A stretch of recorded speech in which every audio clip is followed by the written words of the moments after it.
Si Nanay Terry, mga kabayan, hindi talaga magugutom sa daan.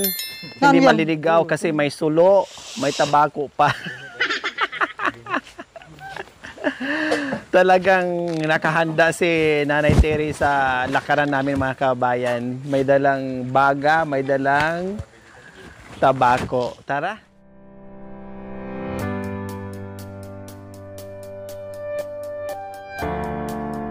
Uwian na! Uwi na, Nanay Gemma. Uwi na si Nanay Gemma. Dahil grabe ang lakaran. Nandoon sa ilog. Sa ano? Pangarnan. Bawa sana mo kasi yan. Sabi kasi nandyan sa likod ng bundok. Hindi naman namin alam na ika-20 bundok. Dating barangay, no? Okay lang, masaya naman kami nakarating dito. Bata kaya baro.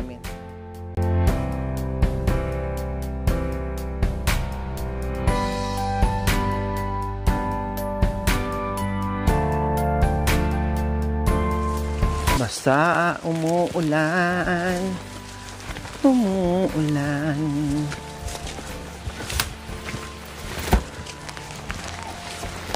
Ang iniling ko kay kuya kanina. Yun dadalhin ko. Dalhin nyo na lang. Alin? Wag. Hindi. Sobrang ang layo. Hindi na, ako lang magdadalhin. Isa lang. Ni. Ang layo. Hindi na, ako lang magdadalhin. Akala ko nakauwi na kayo. Ba't naabutan namin kayo? Nag-ani pa kami. Nag-ani pa kayo ng saging. Paano pupulong law? Karagul. Uy. Karagul naman. Mayanabin. Pagal ka mo. Kaya ako yung mapagal mo natin. Gitang kinaman. Grabe kuya, ang layo ng lalakaran natin. Kakayanin mo. Marami namang saging doon. Ay, padala kaya. Lanay. Grabe, kawawa yung magbubuhat. Nadadala mo pa yan. Hindi, pag-hati-hatian nila. Tama! Kahit anong bigat, basta pag-hati-hatian, magiging magaang. Dalawang sako. Ko ba? Dalawa sa'yo. Isa sa akin. Oh. Hindi, apat. Ay, apat.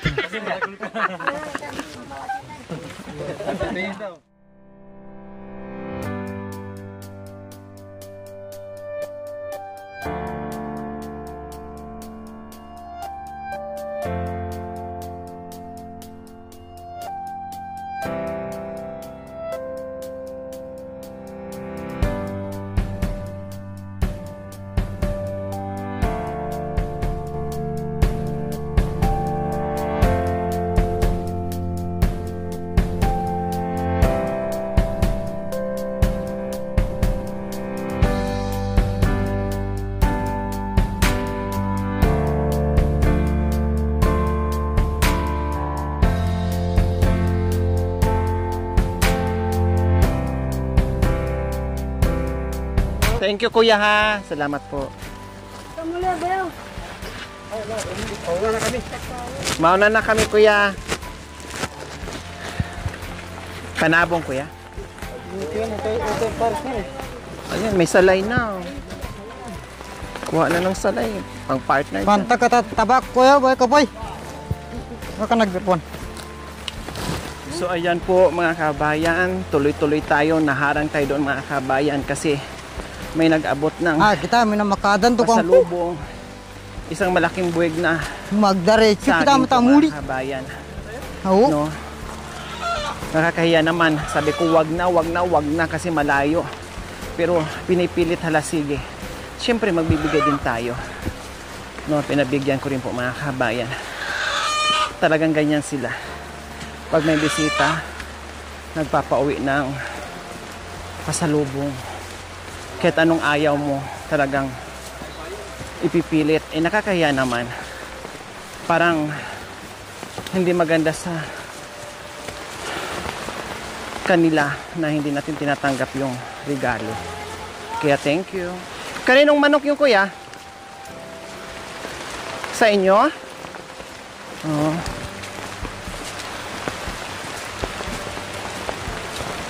Diretso na tayo, kuya. Sa house hindi Diyan kayo to uuwi. karila kung kuy panyaligiran salamat. no kyo nga.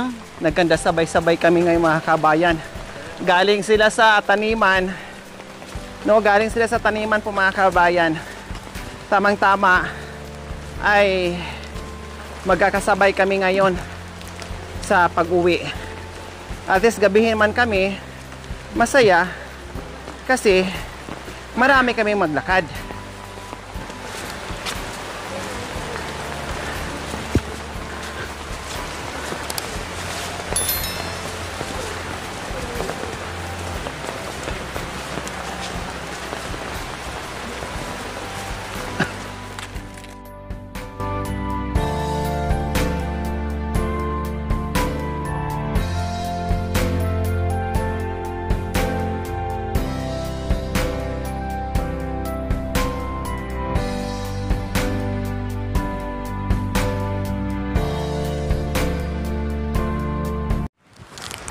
Bote sila ni kuya, meron silang kulong-kulong ne.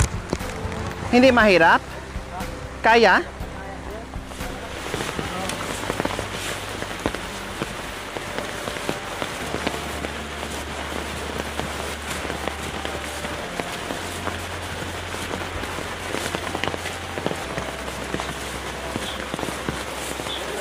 Pag Tagaraw pala kuya, may bayar market dito. Ah, maganda sana na. Kayo bababa.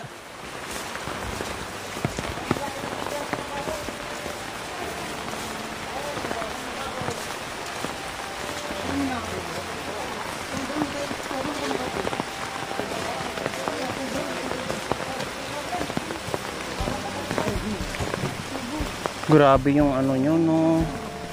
Motor nyo hanggang dito. Ano to kuya? Dito na yung 4x4 namin. So sayang yung manok nyo. Ay, manok.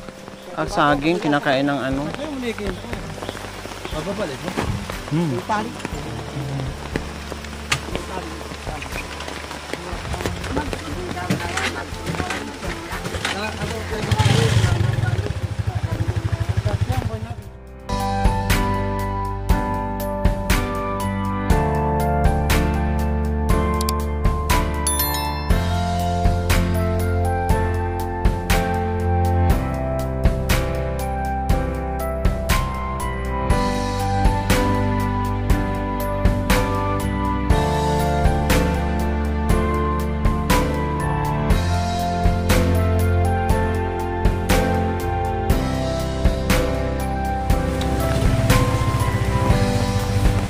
So ayan, yung mga karga na isakay, buti na naisakay po mga kabayan, no? At tamang-tama po dahil yung mga kasama namin ngayon pauwi, naglinis sila dito sa taniman nila. Ngayon sabay-sabay, no? Sabay-sabay kaming uuwi. Oh, ang galing. At yung motor nila ayun, nagtutulakan mga kababayan dahil sobrang hirap. Oh, tapos ang dulas pa binabad nila dito para kargahan ng mga kalakal. Ganyan dito mga kababayan.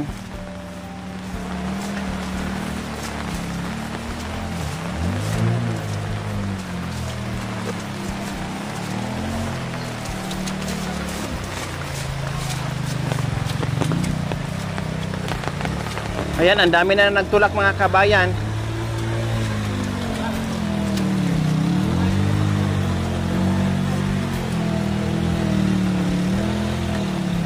Grabe.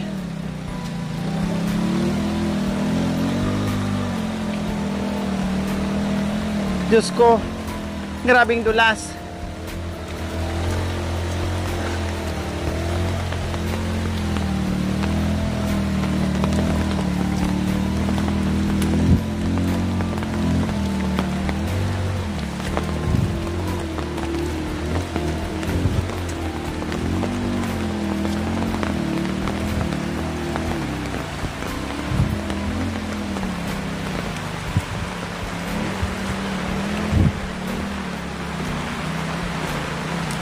O bakit Kuya July?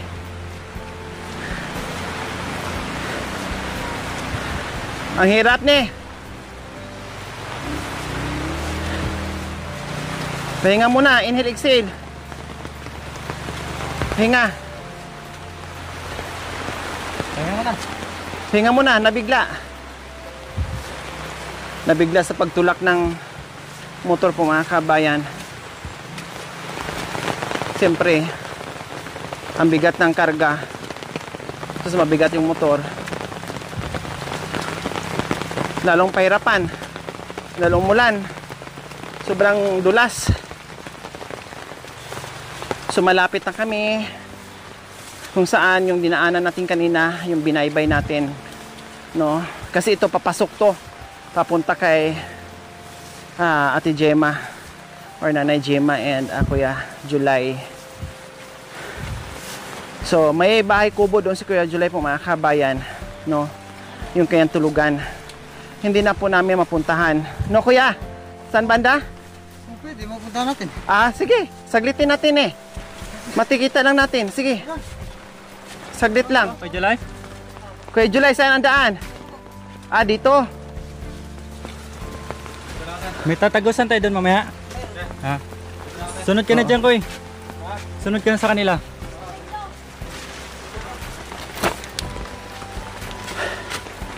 So ayan po. Akala ko hindi na kami dadaan po mga kabayan. Pero sabi ni Kuya July, sige. Titinan natin. Tinik.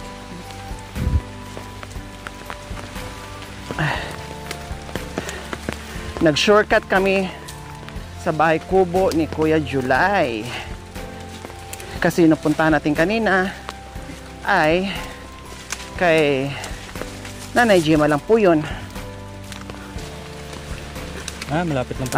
Malapit lang. Nandyan na. Ayun pala eh. Wow.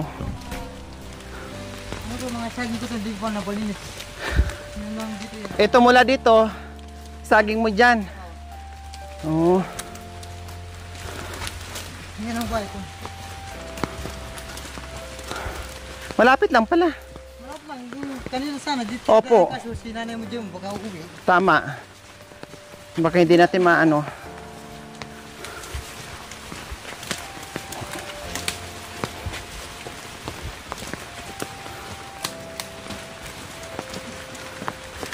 Ayan ang kubo ni Kuya July.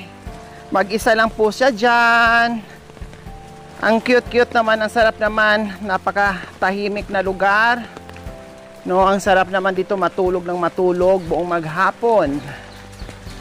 Wow! Mag-isa lang kayo dito, Kuya? Wow, ang cute naman. Buti yero yung ano mo dito. Iakit ko sa taas yan. Oo nga, buti may ano, may yero ka. Iakit ko lang bundi sa taas yan. Kaso magano po ako ng... Ito yung ililipat mo sa itaas. Opo. Tapos dito, ikugon mo na lang. Kugon. Oh. Buti nakaano ka, no? Away. Naka-yero ka dito. Away nga lamang ko po nandito. Ibig sabihin, binitbit mo pa ito papunta dito. Wow, so ito mga kabayan. Wow, ang ganda ng ano dito Ang ganda ng higaan dito mga kabayan. May mga manok ka pa. Hindi po kung ano nga ayos yun eh. Okay lang. Kahit nga lalaki nakatira mga kabayan, malinis pa din. So wala kayong makakasama dito pag natutulog kayo. Wala po, ako lang po. Pwede naman ako minsan dito matulog. Pwede naman po. O siyempre magkakapat... Ako po, kung naigaw ko doon sa taas ito, pwede po. Ay hindi, ayoko doon sa taas. Gusto ko lang talaga dito matulog. Pwede naman. Para pag yung sumigaw ako na ano, hindi ako maririnig. Darn. Ganda ng patungan ng bata. Wow! Napakatalino ni Kuya, ni Kuya July. Naalala ko mga kabayan, talagang pangbundok yung kanyang sabitan ng baso. Tapos ito yung mini kusina niya, nandyan na lahat yung kanyang mga and then ang cute naman ng niya, alulod mga kabayan. Down ng saging. Naghahanap po ng paglilinis ng pinggan. Tama, kasi sayang. Di ba? At least maganda at maayos dito yung kubo ni Dito Kuya naman po yung sa akin July. ng mga halaman. Sa panghanap buhay ko po, nandito po. Wow. Ano to Kuya? Ano tong Ito, bakit ang daming mga dahon-dahon? Ano po yan? Tangkay ng bulong ng saging, bakit? Pag may naghihingi po sa akin, pag wala ako ng kape, napakuha ko po ng ganyan. Binibenta? Ako. Ah, paano yung bintahan dyan? Per kilo? Ano po, pag isang Bandel? Ano po, isang daan. Isang daan, isang Yan bandel. lang, kikitaan ko rin yun. Oo, ibig sabihin dito ka rin manguha, tapos pilasin mo ng ganyan, ibenta mo. Pag Saan mo ibebenta? Sa baba po. Pag nakasampu ako ng bundle, May 1,000 ka. may 1,000. Kailang ilang balik-balik mo yon? Tiyagaan. Ay, isang balik Isang balik lang. lang, karga ko. Gaano kalaki yung isang bandel? Ganyan. Aday. Grabe yung bigat niyan. 10, Kasi ang dami kasi, nakita ko, napansin ko mga kabayan, ayan ang dami tangkay ng bulong ng saging po mga kabayan. Pinipilas pala ni Kuya July at binibenta. Napaka-diskarte. Bukod doon sa mga pananim niya, gumagawa din ng paraan pang benta daw ng saging. Ito po yung mga, para makita Kasi ang niyo. dahon ng saging po mga kabayan, nasa palengke yan, mahal. Binibili. Ang pinuntahan natin kanina kay Nanay Gemma, may ano siya, gabi. Iba pa rin yung pagkagabi sa akin. Oo, Meron ibang pa klase sa inyo. Oo. Ito yung Wow. pinakagabi ko. Ito yung mga malapad na daon. Yung lumalaki? Oo, ito. Ayun, Ang yung mga- mga lumalaki. Sa Pero atin masarap naman, yan, sa kuya. Tagalog ito. Oh, yeah. Ito. Masarap yan. Wala. Panglaing. Nabiyabilabay mo kalya. Eh, kung Panglaing. pinalinis ang galakit siya. Ang Ito galakit. yung pinagkakaabalahan mo dito pag nandito ka. Ay, may kardis ka pala, Meron. Kaya ito, hindi na pinadamo sa akin. Kailangan daw, ano ko na lang ng pangait daw. Ahitan ko na lang daw yung, para hindi yung ugat niya, hindi magkakaan sa laman niya. Oh, so ano lang, parang triman mo lang. Trim lang yung daw. Yung mga damo. Hindi magagalaw. Hindi gaganyan ano. Tama. Kasi masasama yung mga matamaan. Tama. Ugat. Oo. Putulin lang, kumbaga. So, ayan po mga kabayan. Sa Ang ganda dun sa akin, baba, doon sa munting baba. kubo dito ay hitik sa pananim dahil sobrang sipag ni Kuya July po mga kabayan. Grabe. Kung anong tatay, kung anong puno, ganun din ang bunga. Grabe, ang laki nito. Sabi niya hanggang baba mga kabayan. Ang dami Sa niya. baba yan. Hindi pa Saging. Tapos ito na mga kung ano-ano na lang mga kabayan. Hindi nga nangadamo yan, Napakasipag. hanggang doon sa baba yan. Oo. Siyempre sa sobrang lawak. Ako lang na mag-isa dito. Hindi mo rin masabay-sabay ng linis ganito kalaki. Oo. Ang dami pananim dito ni Kuya July mga kabayan. Napakasipag. Kaya Unti-unti nating nakilala, unti-unti natin silang nahanap at unti-unti din natin silang nakita na kung gaano sila dito kasipag sa bundok mga kabayan. Masaya lalo ang ating mga manonood dahil sa kanilang kasipagan, kabaitan, at lahat na nandoon na, kompleto, rikados na ang mga anak ni Tatay Ronnie. Ang tatay, ang nanay, ganon, ang mga anak, ganon din. Wow, salamat Kuya July. Thank you, maraming salamat. Pinasilip mo sa amin yung iyong munting paraiso dito. Baka hindi kayo makapunta rito, kaya pinasilip Hindi, ko na. alam niyo po Kuya July. Kasi kaya gusto kanina ko sana malapit lang to, kaya sinanay mo Gemma, baka iiwas din sa atin. tama, paglabas. hindi natin madatnan doon, no? Oo, So alam mo Kuya July, talagang sinadya ko na matuntun kita dito yung kubo mo. Kasi just in case na maligaw ako, pupuntahan kita dito sa gabi. Dito ako makikitulog, ne? Makita mo rin yung daan pagpasok dito ngayon mamaya. Hindi naman ako, pag sa gabi kasi hindi na ako naglalakad. Lumilipad na ako. Lumilipad! Dito na ako sa sampa, dito na ako maglalanding. Kamana yung nakalyaman. Kamana na pala, no? Ay, po. Okay, sige. Ayan po mga kabayan, nabisita na natin sa wakas. Nahabol din natin. Kaya ako, ang pinapangarap ko sa kabuhayan ko yan, pag nagbenta ako, gusto ko kukuha ko ng motor. Pero kasi hindi. Hindi kakayanin. Hindi kakayanin. Malay Hindi ako nyo. makapagtinda. Gusto ko magtinda sa pangpang. Opo. Angeles. Malay nyo, may awa ang Panginoong Diyos sa kasipagan mo, sa determinasyon mo, yung mga pinapangarap nyo na magkaroon kayo ng motor sa sobrang layo dito para sa kalakal nyo na magiging accessible sa inyo yung pagbinta. Malay nyo, may awa ang Panginoon, yung pangarap mo yung motor para sa pagbibinta ay Maraming salamat. maibigay ng ating Panginoong Diyos. Maraming Diba? salamat kung may awa. Ipagdasal natin. Naipag-awan niya ako sa bawat panalig ko kung kahit ano man ang mangyari, kung magkakasakit man ako, kahit hindi na sana matagalan ang pagkakasakit ko. Tama. Yung sakit lang na yung lagnat-lagnat lang, na hindi yung malala para makapaghanap buhay pa. Kaya yung panalangin mo na sana magkamotor ka, ipaubaya natin sa Panginoong Diyos. Dasal tayo, ha? Huwag tayong mawala ng pag-asa Basta't at yung determinasyon natin sa sipag, tuloy-tuloy lang ibibigay ng Panginoong basta't Diyos. ang awa nasa kay guard. Tama. Yun sa akin. Oh, basta, huwag mo kakalimutan, pag Bawat- merong kumatok ng alas 12 ng hating gabi, ako na yon. Pagbuksan mo, ha? Diyos ko, doon na sana ako matulog kay Kuya July. Nag-antay pala kayo, nahiya naman ako.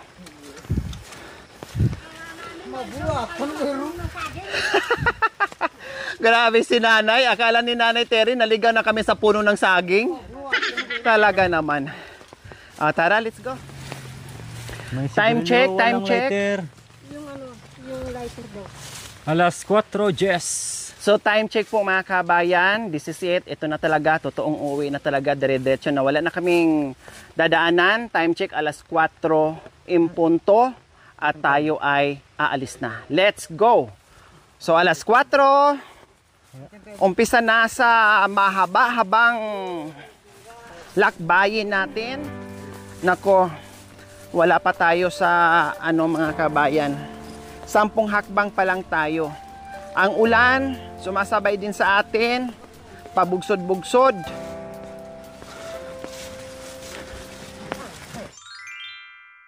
Thank you for watching.